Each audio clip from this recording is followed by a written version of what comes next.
Reviendra-t-il avec ou sans cliché? C'est la question que se pose Loan Schwab avant chacune de ses sorties.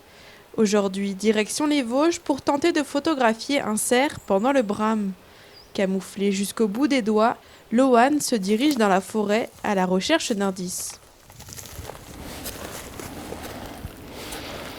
Ah bah ici il y a des crottes de biche.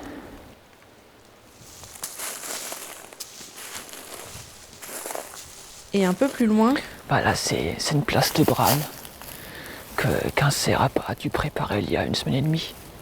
Parce que je l'avais vu marcher le long ici, le long de la petite sapinière.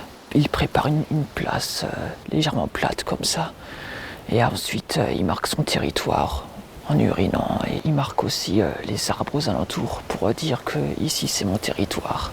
Et pour avertir les autres rivaux. des indices de passage ou de présence qui poussent Loan à s'installer dans ce secteur. Les biches et les cerfs, ils passent souvent le long ici, en lisière de la sapinière, et ils descendent comme ça. Et après, ils traversent entre les arbres vers le bas. Le jeune photographe se camoufle. Avec un peu de recul, c'est à peine si on le distingue. Loan est en place, il n'y a désormais plus qu'à attendre.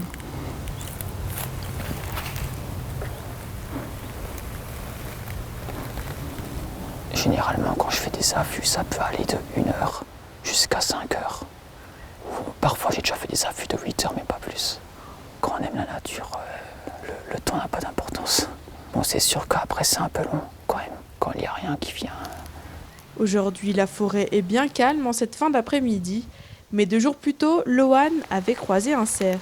Donc ça, c'était un cerf qui avait traversé le long du versant en pleine forêt. Et il y avait le soleil couchant, du coup ça donnait une magnifique lumière dorée. C'était vraiment magnifique à voir. C'était une affaire de, on va dire, 20 secondes, le temps qui se déplace entre les arbres. Après une bonne heure d'attente, Loan rentre bredouille. Mais pas de quoi décourager ce jeune photographe amateur qui profite de chaque moment de libre pour se rendre en forêt. La prochaine fois sera peut-être la bonne.